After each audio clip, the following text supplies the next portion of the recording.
Bueno, nosotros estamos en una serie en la iglesia sobre las disciplinas espirituales, ¿cierto? Esta serie responde a la pregunta, ¿cómo podemos nosotros, 2000 años después de que Jesús caminó en medio de nosotros, cómo podemos mantener nuestra relación con Él como discípulos de Jesús? Hace 8 días, la semana pasada, estuvimos hablando del ayuno. Y estuvimos viendo que esta disciplina espiritual nos entrena para decir no al placer inmediato. O sea, no solamente es que el ayuno nos ayuda en ese periodo de no tomar alimentos, sino que nos entrena para decir no al placer inmediato. Y a través del ayuno nosotros estamos declarando con todo nuestro ser que Dios es nuestro sustento. O sea, cuando uno no ha comido, ¿cierto? Hay una necesidad de sustento en nosotros. Y al nosotros poner a un lado la guatita, la bandeja paisa y decir, Señor, es que por encima de todo mi cuerpo necesita sustento, pero yo necesito tu sustento. Y eso es lo que está ocurriendo cuando estamos ayunando. Hoy vamos a abordar una segunda disciplina espiritual que es la oración. Y en la oración nos vamos a quedar varias semanas. Y hoy vamos a mirar un poco como la introducción a esta disciplina espiritual. Y yo quisiera comenzar reconociendo que orar es muy difícil. Yo creo que en eso usted y yo estamos de acuerdo, ¿cierto? Orar es muy difícil. Siempre orar ha sido difícil. Pero en el tiempo que nosotros vivimos, orar es aún más difícil. Y le voy a dar algunas razones por las que eso es así. La primera es la distracción digital. El mundo cambió en el 2007. Antes del 2007, todos andábamos con BlackBerry, con ese tipo de tecnología que solamente nos permitía mandar mensajes y recibir y hacer una llamada. En el 2007 se le hizo lanzamiento al iPhone. Y no es que el iPhone sea el diablo. Pero el problema es que el iPhone nos introdujo a una nueva forma de relacionarnos con estos aparatos, de tal manera que todo está ahí, está el correo electrónico, están una cantidad de aplicaciones y a partir de ahí Samsung y las competencias comenzaron a operar desde ese sistema que atrapa a la persona. En otras palabras, hay empresas invirtiendo billones y billones y billones con el propósito de distraerte y atraparte con una adicción. Y estamos nosotros en medio de esa guerra, de intentar tener tiempo para el Señor, sin poder tener tiempo para el Señor, porque estamos atrapados en las notificaciones. Por eso orar siempre ha sido difícil, pero para nosotros es particularmente más difícil. Antes habían tiempos muertos. La fila, mientras estabas haciendo la fila para pagar en el supermercado, era un tiempo muerto en el que uno, en medio de la espera, oraba. Señor, te presento a fulano, mira a Juanqui, mira al otro, mira a este, mira a Rocío. Ya no hay tiempo, porque ¿qué hace usted cuando está haciendo la fila? Saca el móvil. ¿Qué pasaba, por ejemplo, al principio, hace muchos años, cuando yo estaba estudiando? Yo iba a Stratford en las mañanas y me tomaba 1 hora y 20 minutos el trayecto. Pero de esa hora y 20 minutos del trayecto, 45 eran underground y entonces no había wifi y yo lo aprovechaba para orar. Pero adivinen qué. Ya hay Wi-Fi en casi todas las líneas del underground. Entonces ya no hay desconexión. Siempre estamos conectados. Y esos tiempos no muertos que solíamos tener eran portales para el encuentro con Dios. Eran tiempos de aburrimiento. Pero esos tiempos de aburrimiento eran oportunidades para conectar con Dios. Ya no tenemos tiempos de aburrimiento. Y eso hace difícil la oración. Por otro lado, yo sé que nosotros nos vivimos quejando porque no tenemos plata o queremos más plata pero ¿saben una cosa? Nosotros somos la generación con más plata que ha existido en la historia. Anteriormente le tocaba vivir 4 o 5 familias en una misma casa para poder sostenerse. Nosotros nos damos el lujo de poder vivir familias separadas. Nosotros vivimos con muchos privilegios que no logramos ver desde un punto de vista histórico. Somos, desde un punto de vista histórico, la generación que más dinero ha tenido. Y eso introduce un problema. ¿Yo para qué voy a orar si tengo trabajo y tengo el NHS? Claro que ahorita el NHS nos está poniendo a orar, ¿cierto? Porque uno dice, me va a ver el GP y yo quisiera, ojalá no me mande paracetamol, sino el examen que yo necesito. Entonces la necesidad nos hace a nosotros orar. Porque en otros países donde la vida no es tan cómoda, la gente vive con Dios en la garganta y clamándole al Señor, Señor, por favor, te necesito. Bueno, porque la vida no es tan cómoda. Porque el dinero nos da la falsa ilusión de que podemos obtener con el dinero lo mismo que hace la oración. Solo que más fácil y más rápido.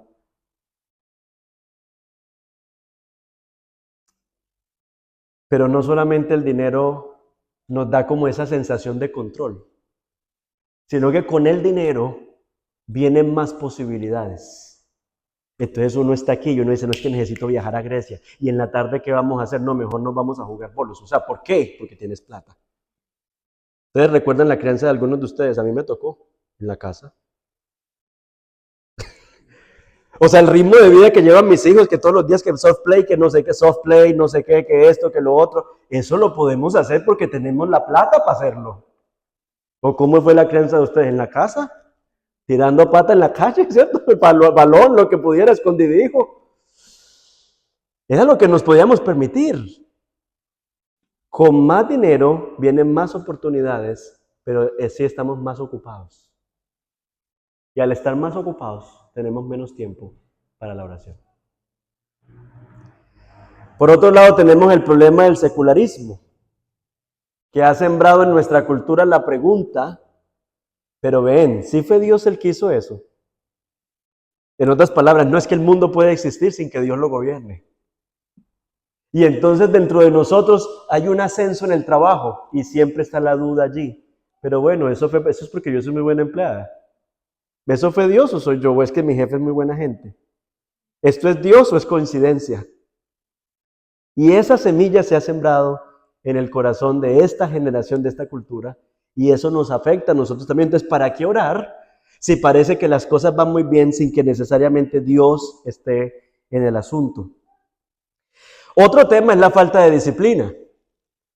Todos hemos vivido el asunto de las New Year's Resolutions, que uno dice, este año, vea, voy, y en abril voy, pero porque no tenemos disciplina. No somos una generación con disciplina de terminar lo que hemos comenzado, sino que por lo general nos quedamos a mitad de camino y entonces no tenemos la disciplina que se necesita para mantenernos en una vida constante de oración. Por otro lado, tenemos otro problema, y es que cuando empezamos a conocer más la palabra y entendemos la soberanía de Dios, y entonces escuchamos que Dios es soberano sobre todo, uno dice, ¿y para qué voy a orar si igual Dios va a hacer lo que Él quiere? ¿Para qué voy a orar por esa casa si igual Dios me la va a dar o no me la va a dar si es su voluntad? Entonces, ¿para qué tengo que orar? Esa es una pregunta que surge. De hecho, cuando uno va al seminario, yo estudié los 5 años en Colombia, y entonces había un chiste, que uno llegaba al seminario y oraba arrodillado. En el segundo año oraba sentado. Luego no oraba de ahí para adelante. ¿Por qué? Porque era como que entendíamos la grandeza de Dios, pero eso no animaba ni impulsaba nuestra vida de oración, sino es como que, ok, whatever, like, Dios es Dios, Él es soberano, ¿yo para qué voy a orar? Y por último, otro problema que nosotros tenemos con la oración es que nosotros la oración la tenemos en la categoría de obligación. O sea, yo lo que no quiero en este sermón es que usted salga de aquí pensando, sí, nos dijeron que tenemos que orar más, que no estoy orando lo suficiente. Porque inmediatamente usted pone la oración en la categoría de obligación, la oración a usted se le vuelve una carga y no es un deleite. O sea, es como cuando uno está en un tema de la relación y uno dice, ve, hace rato que con Julián no tenemos una cita romántica. Pero yo no empiezo a darme latigazo y a decir, uy, tremendo, es que hace 3 semanas no tenemos una cita romántica. No, qué bueno que podamos conectar esta semana. Esa es la motivación de la oración, es la relación. Padre, hemos estado como que yo he andado como muy ocupado, porque el problema nunca es de allá para acá, sino que es de aquí para allá, ¿cierto? Entonces, Señor, yo he andado como muy ocupado, yo he andado como muy distraído, he estado como muy atrapado en las redes sociales, yo he estado como muy disperso, Señor, y necesito conectarme contigo. Es deleite, no obligación ni carga. Pero por todas estas razones, yo quiero animarlos y quería comenzar por aquí para que entendamos que orar en nuestro momento histórico no es fácil. Que estamos librando una guerra por nuestro tiempo con el Señor, precisamente porque hay empresas que están compitiendo por nuestra atención. De hecho, ahorita se habla mucho de la economía de la atención. El que logre captar tu atención, ese tiene los dólares. Tu teléfono no trabaja para ti, tú lo pagas, pero tu teléfono trabaja para alguien en Silicon Valley. Y es una guerra constante. Y que el Señor nos ayude, porque eso está minando nuestra espiritualidad como pueblo de Dios. Viendo todas estas cosas, Jesús en el Sermón del Monte habló de qué debíamos evitar cuando veníamos a orar. ¿Qué errores teníamos que evitar al venir a orar? Y él habló de 2 errores. Pero estos 2 errores tienen el mismo problema en común.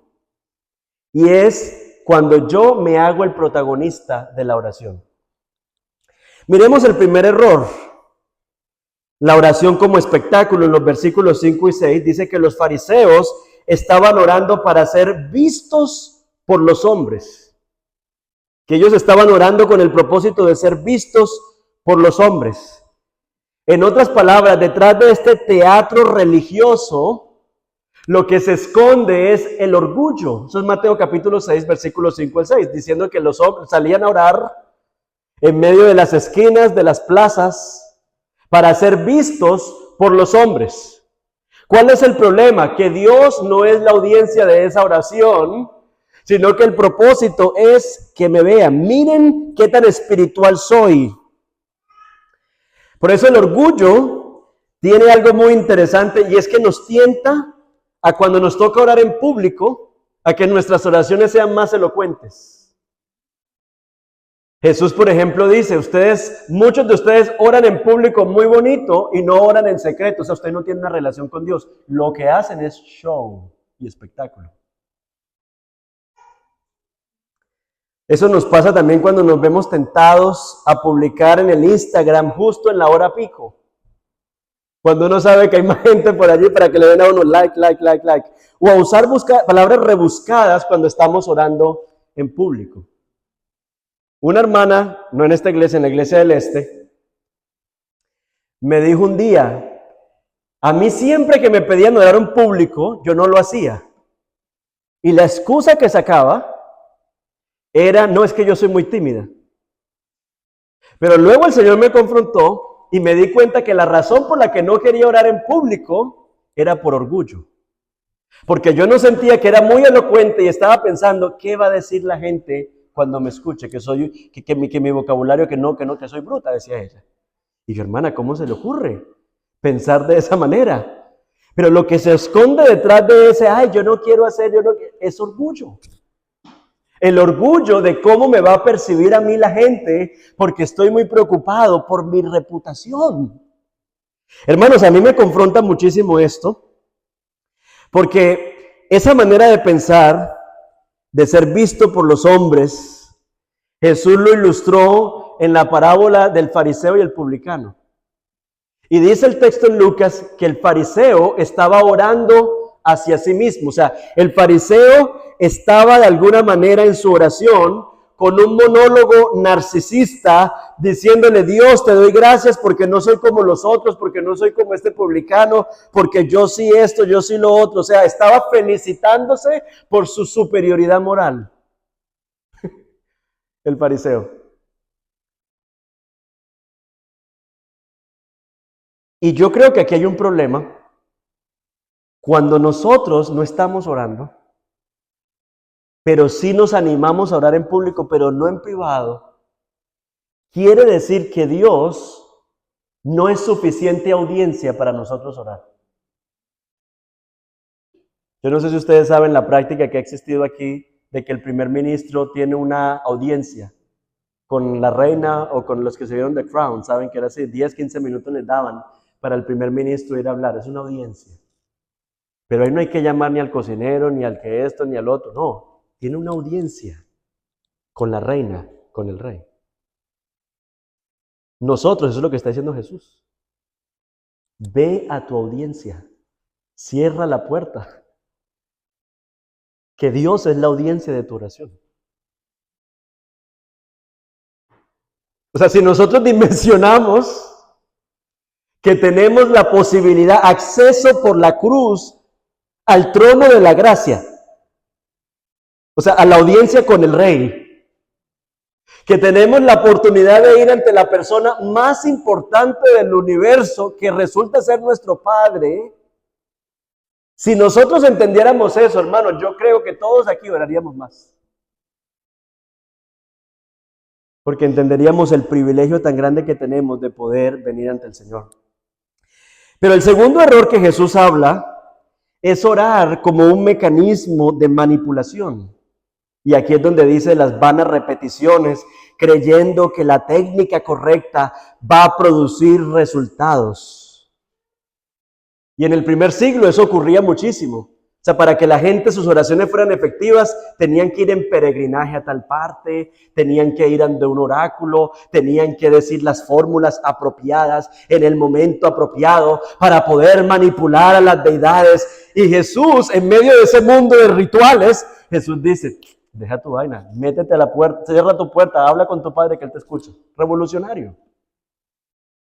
Que cerrada la puerta, sin necesidad de protocolos, de fórmulas, tenemos la atención de Dios.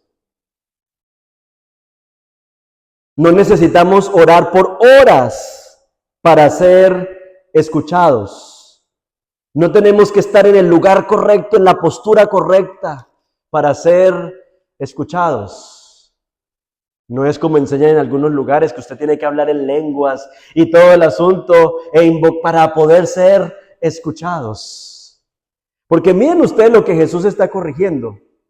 Jesús número 1 está diciendo, ustedes se equivocan cuando creen que la oración tiene como propósito informar a Dios de sus necesidades. El propósito de la oración no es informar a Dios de sus necesidades. El propósito de la oración es mostrar tu dependencia de Dios, porque ya Él sabe lo que tú necesitas. Entonces, ¿por qué toda esa parafernalia que ustedes tienen que montar? No tienen que montar esa parafernalia porque Dios no hay que convencerlo de hacernos el bien. Él está con nosotros y por nosotros, hermanos. Y Jesús lo que corrige aquí es, no creas que tú puedes manipular a Dios. No crean que haciendo como los profetas de Baal en el Antiguo Testamento, que se cortaban las manos, y ¿se acuerdan cuando se cortaban y había que hacer todo ese show? Así era el asunto antes, para que la deidad te escuchara. Y Jesús dice, no crean que ustedes, criaturas, tienen la capacidad de manipular al Dios creador. Están muy equivocados. Si creen que pueden manipular a Dios. Entonces hemos visto por qué es tan difícil orar. Hemos visto cómo no orar. No es para tu gloria ni para tus aplausos, ni tienes tú la capacidad de manipular a Dios. Dios todo lo que nos da es porque en Cristo Jesús tenemos acceso al trono de la gracia. Y en Cristo Jesús no nos acercamos a un Dios distante, sino a un Padre que nos ha adoptado como sus hijos. Por eso tenemos acceso a Dios. Es la cruz, hermano, la que nos da acceso a Dios, no nuestra manipulación. Ahora, es muy importante ahorita entrar a por qué necesitamos orar. Ya dijimos por qué es difícil, qué no hay que hacer, pero por qué es importante orar. Y miren ustedes que la oración del Padre Nuestro aparece en 2 de los evangelios, en Mateo y en Lucas. En Lucas en particular, los discípulos le hacen una petición a Jesús. Enséñanos a orar. Pero ¿saben qué es lo interesante? que los discípulos nunca le dijeron a Jesús, enséñanos a predicar. Nunca le dijeron a Jesús, enséñanos a exorcizar, a sacar demonios. Enséñanos. No. La petición de los discípulos fue, enséñanos a orar. ¿Por qué? ¿Por qué en Lucas ellos le dicen a Jesús, enséñanos a orar? Y la sugerencia es porque los discípulos se dieron cuenta que la oración era la base de la relación de Jesús con el Padre. Miremoslo, por ejemplo, ahí está un cuadro. En Lucas capítulo 5 encontramos nosotros que en medio del éxito ministerial que hacía Jesús, Jesús a menudo se retiraba a lugares solitarios. ¿Para qué? Para orar. Antes de decisiones importantes, cuando iba a elegir a los 12, pasó toda la noche orando al Padre.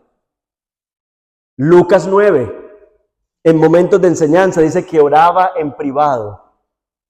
En medio de la transfiguración, dice que mientras oraba, su rostro cambió.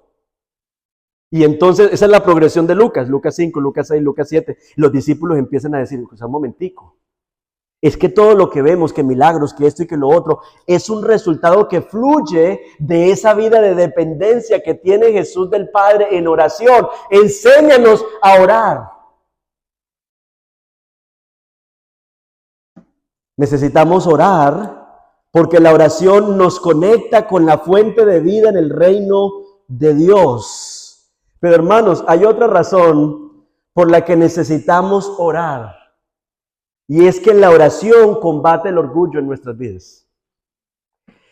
Y quiero recordarles que en la introducción a esta serie dijimos que el ser humano lucha con 3 cosas. Adán luchó con estas 3 cosas. Jesús fue tentado en estas 3 cosas y nosotros también. Estas 3 cosas son los deseos de la carne, los deseos de los ojos y la vanagloria de la vida. Y miren ustedes, tenemos 3 tentaciones y Jesús nos regala 3 prácticas. El ayuno, el dar y la oración. El ayuno nos ayuda con los deseos de la carne, para que nuestros deseos no sean lo que controlen nuestra vida y así el placer no nos domine. El dar, nos ayuda con los deseos de los ojos. ¿Por qué? Porque nosotros con los deseos de los ojos queremos comprarnos medio centro comercial. Y de esa manera las posesiones nos esclavizan. Nosotros queremos más y a través del dar tenemos menos. Y esa disciplina espiritual nos ayuda a combatir los deseos de los ojos. Y la oración combate en nosotros la vanagloria de la vida, el orgullo.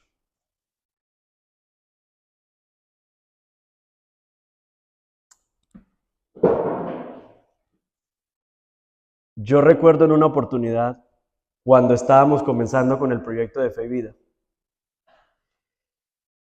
y necesitábamos una plata. Y ya nos habíamos visto in person, on Zoom, o sea, con los donantes, y hable y cítenos y esto. Y yo decía, Dios mío, pero que mande reporte, lo mando, que mande esto, lo mando. Y yo le dije a David, el que coordina esto, yo le dije, hermano, pongámonos a orar. Y oramos. Como a las 9 de la mañana. Y a las 2 de la tarde nos llegó el correo. Ya los fondos han sido consignados. Cuando uno ve ese tipo de cosas, uno concluye lo siguiente, es que la oración le mueve el brazo a Dios. De ahí es que viene ese tipo de cosas. Porque es una realidad que muchas veces el pueblo de Dios ora, Dios escucha la oración, cosas pasan, y entonces sacamos la conclusión de que nuestra oración manipula a Dios o le mueve la mano a Dios o desata el poder de Dios. Ahora, es verdad que cuando el pueblo de Dios ora, pasan cosas. Pero no es porque nosotros tengamos la capacidad de manipular a Dios o de moverle el brazo a Dios. ¿Qué es lo que ocurre cuando estamos nosotros orando? Primera de Pedro capítulo 5 lo dice. Que Dios resiste a los soberbios, pero da gracia a los humildes. Eso lo dice también Santiago. Dios resiste a los soberbios, pero da gracia a los humildes. ¿Qué dice el Salmo? Un corazón contrito y humillado no lo desprecia el Señor. Pero ¿qué pasa con el orgulloso? Lo mira de lejos. Hermano, entonces lo que está ocurriendo cuando nosotros estamos orando es que estamos viniendo en una postura de humillación delante del Señor. Y cuando nosotros venimos en humillación delante del Señor, el Señor entonces da gracia a los humildes. El Señor escucha esa oración y en medio de esa dependencia del pueblo de Dios, de su Dios, vemos cosas que humanamente no podemos explicar, pero no es porque nosotros podamos mover el brazo a Dios, sino porque Dios, un corazón contrito y humillado, no lo desprecia. El Señor está cercano al quebrantado de corazón, ¿no dicen los salmos? Cuando nosotros venimos delante del Señor con un corazón quebrantado que le dice, Señor, te necesito. Mira cómo estoy abatido, mira cómo estoy, Señor. El Señor está con su oído presto, hermano, a nuestra oración. Y cosas pasan. Pero no es nuestra manipulación a Dios. Es que Dios derrama su gracia cuando el pueblo de Dios entiende que debemos vivir en dependencia de Él. Eso fue lo que le pasó a Jesús, que en su ministerio vivió en dependencia del Padre. Y al vivir en dependencia del Padre, siempre tuvo los recursos que el ministerio necesitaba para poder cumplir la misión de Dios. Mis hermanos, el no orar es un mensaje que le estamos diciendo al Señor, oh, I got it. Yo voy a orar solo por las cosas que se salen de mis manos. Entonces, como sentimos, otra vez lo que el billete nos hace sentir, como sentimos que tenemos mucha pasta y que tenemos control, entonces no oramos sino por aquellas cosas que están fuera aparentemente de nuestro control. Pero hermanos queridos, es en una vida de humildad, de dependencia del Señor, cuando el Señor decide abrir y bendecir a su pueblo. Miren ustedes lo que ocurre cuando nosotros oramos. Tenemos sabiduría. Si alguno está falto de sabiduría, pídala a Dios y Él la dará. Tenemos paz, no se preocupen por nada, en cambio oren por todo, así experimentarán la paz de Dios. La siguiente, por favor. Fortaleza en la tentación. Manténgase alerta y oren para que no caigan en tentación. ¿Está enfermo alguno de ustedes? Que llame a los ancianos de la iglesia para que oren por él. Guía y dirección. Confía en el Señor con todo tu corazón. Reconócelo en tus caminos y Él allanará tus sendas. Perdón, si confesamos nuestros pecados, Él nos perdonará. El Espíritu Santo. ¿Cuánto más el Padre dará el Espíritu Santo a quienes se lo pidan? El Señor nos llena más de su Espíritu. Entendimiento de las Escrituras. Abre mis ojos para que contemple las maravillas de tu ley y libertad del temor. Busqué al Señor y Él me respondió y me libró de todos mis temores. Todo esto Dios lo da cuando el pueblo de Dios está orando.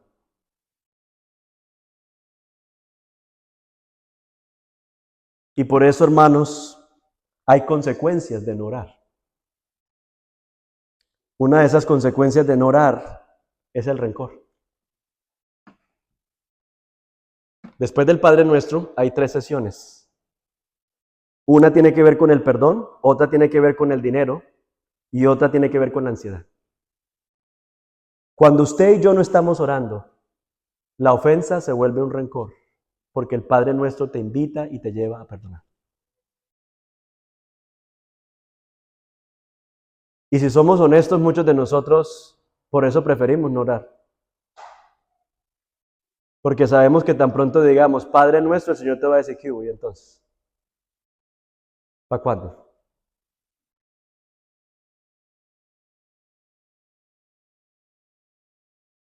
Pero miren ustedes que la otra implicación es que sin oración el dinero se vuelve nuestro Dios. Estamos enfocados en lo material, en lo material, en lo material. ¿Y para qué trabaja usted para lo material? ¿Y qué quiere usted? No, comprar esa casa allá en Pereira, allá en Armenia, allá en Quito, allá en eso funciona la vida.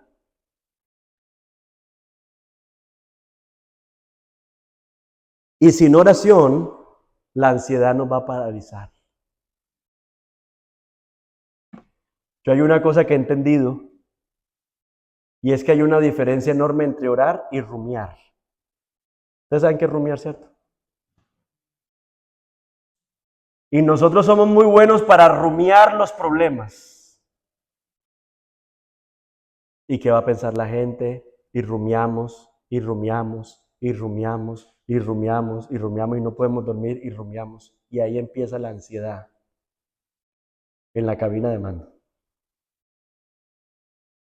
Y pensamos nosotros que rumiar es orar, y no es lo mismo.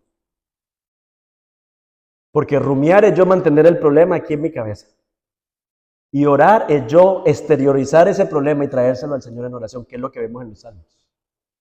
¿No te das cuenta que mis enemigos se burlan de mí? ¿No te das cuenta que ellos miran mi condición y dicen, ¿dónde está su Dios? Eso es orar. Cuando yo externalizo eso que siento en mí y se lo presento al Señor, eso es orar y eso combate la ansiedad. Pero rumiar no quita la ansiedad, la aumenta. Y si esto no pasa, entonces ¿qué va a pasar? Y entonces esto y no sé qué, entonces me van a botar. Y entonces me van a sacar. Y empezamos a no dormir, porque eso es lo que hace la ansiedad. Rumiar no es orar. Y orar es el antídoto contra la ansiedad. Sin oración, la ansiedad nos paraliza. Hermanos, y después de haber visto entonces por qué necesitamos orar, y los resultados de no orar, entonces venimos a lo que es el Padre Nuestro. Que todos creo que nos lo sabemos de memoria. Padre nuestro que estás en los cielos, santificado sea tu nombre. Venga a nosotros tu reino. Hágase tu voluntad en la tierra como en el cielo. El pan nuestro de cada día, danoslo hoy. Perdona nuestras ofensas como también nosotros perdonamos a los que nos ofenden. No nos dejes caer en tentación y líbranos del mal, porque tuyo es el reino, el poder y la gloria por todos los siglos. Amén. Si ustedes se dan cuenta, la oración del Padre Nuestro está dividido en dos bloques. El primer bloque tiene que ver con Dios y el segundo bloque tiene que ver con mis necesidades. Es muy interesante porque cuando nosotros venimos a orar, ¿qué nos trae a nosotros a orar? Las cosas del segundo bloque.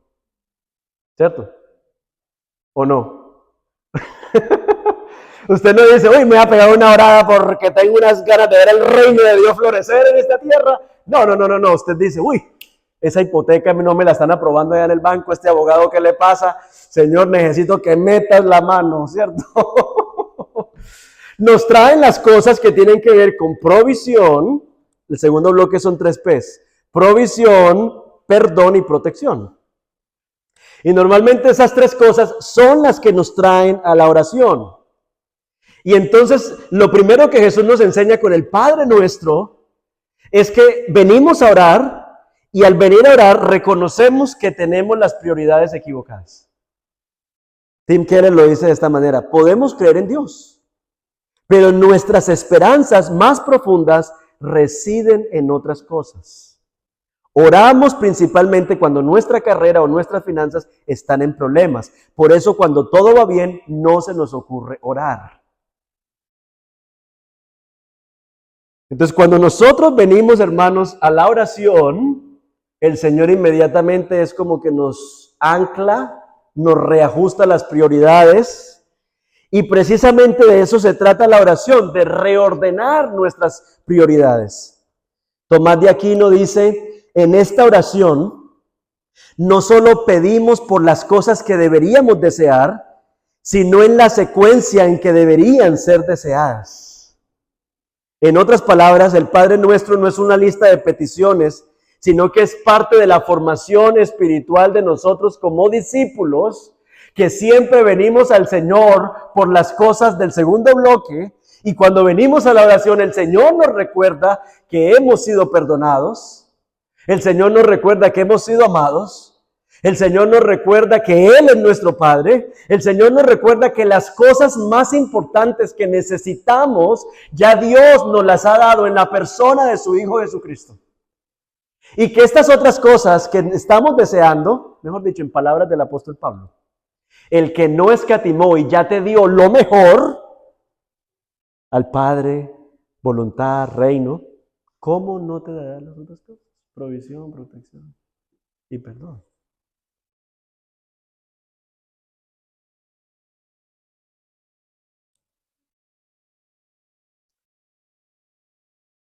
Así que, hermanos queridos, comenzamos con el Padre nuestro, que es con que tengo una relación. No ando huérfano en el mundo, cargando con mis problemas en el hombro, pensando de que yo soy el encargado de resolverlos. Esa es la posición de un huérfano, pero no la posición de un hijo. ¿Qué pasa con sus hijos cuando están en problemas? ¿A dónde llaman?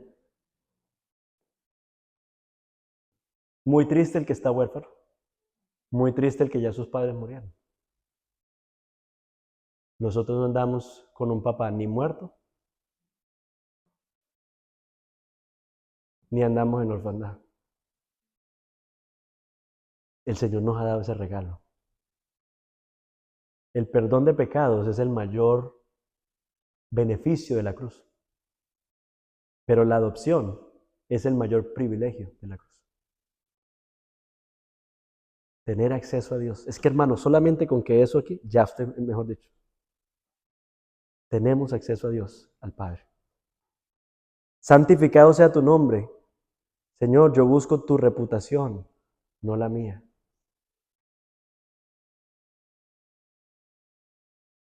Venga tu reino, Señor, tu agenda y no la mía. Hágase tu voluntad, tu plan y no el mío. Mejor dicho, cuando uno ya ha pasado el primer bloque, uno a veces dice, ya no necesito orar por el segundo, porque ya se organizó lo que tenía fuera del hogar. Y luego ahí sí la provisión, danos el pan. Como les decía ahorita, sin la provisión de Dios, el orgullo se vuelve ansiedad. Creo que tengo que proveer. Sin el perdón de Dios, el orgullo herido se vuelve amargura. Y sin la protección de Dios, entonces el orgullo nos lleva a la caída. Que creemos que estamos firmes. Y Proverbios lo dice, antes de la caída está el corazón orgulloso.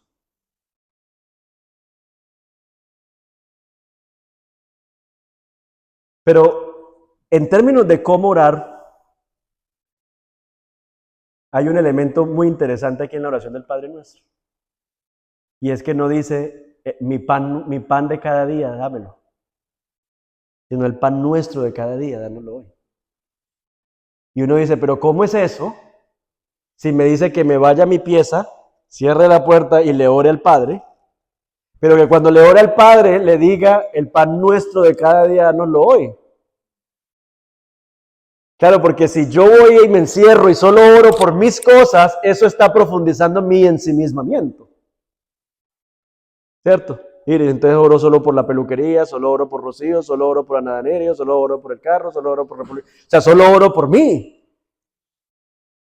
Y lo que está diciendo, lo que está diciéndonos aquí la oración del Padre Nuestro es, aun cuando tú estás orando a solas, estás orando con la comunidad en tu corazón. Cuando dices, perdónanos nuestras deudas, estoy orando por mi hermano que sé que está luchando ahorita con la amargura. Cuando digo, no me metas en tentación, estoy intercediendo por esa hermana que sé que está batallando con esta adicción.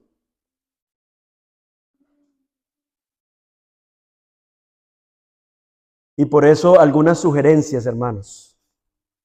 La oración, entonces, para concluir, es el cordón umbilical que sostiene nuestra relación con Dios. Las que son mamás entenderán mejor eso, ¿cierto? La oración es el cordón umbilical que sostiene nuestra relación con Dios. Esa es la oración. Y yo quiero animarlos a que esta semana, número 1, usen la plantilla del Padre Nuestro, el template. O sea, no es un llamado a todos los días tener que orar, Padre Nuestro que estás en los cielos, santificado sea tu nombre, ya, tic, tic, tic. No se trata de eso. Muchas veces nosotros no sabemos cómo orar, qué pedir, estoy bloqueado, ¿cierto? Decimos. Hermano, si estás bloqueado, empieza a usar el Padre Nuestro como un template para la oración. Comienza dándole gracias al Señor que no eres huérfano, que tienes un Padre. Comienza pidiéndole al Señor, alinea mi corazón con tu voluntad, Señor. O sea, empezamos con esas oraciones y luego nos vamos a la provisión. Señor, tú sabes que necesitamos los recursos para pagar esa cuota de ese apartamento que estamos pagando. Ya ahí estás en la provisión. Y usamos la oración del Padre Nuestro como un template para organizar nuestras peticiones de oración y para poner en esos bloquecitos las cosas. Uy, Señor, estoy agradecido porque mira, no necesito orar por el pan de hoy, porque tengo mis ahorros y tengo pan para 3 meses. Y en ese pedacito de provisión le podemos dar gracias a Dios porque ya la provisión la mandó anticipada. Con ese tax return que nos llegó. Dice, pastor, eso hace años que llegaba el tax return y no sé qué, ya ahorita estamos en medio de una inflación muy tremenda, ¿no? O sea, estamos volviendo a la oración del pan nuestro de cada día. Dánoslo hoy, Señor, por favor, provee para hoy. Estamos en medio de un tiempo crítico lo que estamos pasando globalmente. No hay para dónde emigrar. O sea, todo está, en todos lados está averiado. Pero eso también nos ayuda a nosotros a identificar en qué parte necesitamos crecer como discípulos. Señor, es que estoy tan aferrado a mis planes y no estoy orando por tu voluntad, no estoy orando por tus propósitos. O sea, eso nos ayuda a identificar dónde estamos débiles como discípulos del Señor. Por otro lado, si orar es muy difícil, encontremos un compañero de oración las próximas 4 semanas.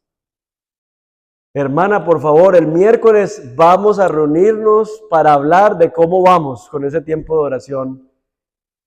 Porque recordemos, no es Padre mío, es Padre nuestro. Y muchas veces la comunidad es parte del recurso que Dios nos da para poder seguir avanzando en lo que nosotros solos no podríamos avanzar. Y quiero sugerirles que comencemos pequeño, con baby steps. Si nunca ha orado, empiece con 2 minutos al día. O sea, no se ponga con expectativas irreales y ahorita a partir de mañana, mejor dicho, voy a orar 1 hora. No se ponga. Por eso es como pedirle a un bebé que corra en lugar de empezar a gatear. No, empieza a gatear. 2 minutos al día. Si usted es mamá, usted no va a tener tiempo para nada. Aproveche ciertos momentos mientras está bañando al bebé y ore por el bebé, ore por las cosas. O sea, integre la oración a su vida si es que le queda muy difícil sacar de su tiempo para hacerlo. O sea, practique la disciplina de que usted vive toda la vida en presencia de Dios. Porque no hay otra manera. Por ejemplo, mi esposa, si no practica la disciplina de que vive en presencia de Dios todo el tiempo, no tendría tiempo para hacer el devocional, son 2 bebés. Pero es como Dios es parte de esa ecuación, de ese día a día. ¿Sí? Por otro lado, tratemos nosotros de generar el hábito. Y para generar el hábito necesitamos hacer las cosas a la misma hora y en el mismo lugar. O sea, así es que se crea el hábito. Entonces, si para usted lo mejor es cuando sale de su casa, cierra la puerta, deja el bullicio allá y se monta en su carro, entonces siempre que yo salgo para el trabajo a las 7 de la mañana, ahí oro. Y ya ahí estoy creando un hábito. Mismo tiempo, mismo lugar. Same place, same time. Eso crea el hábito. Yo quiero llevarlos a pensar en esto.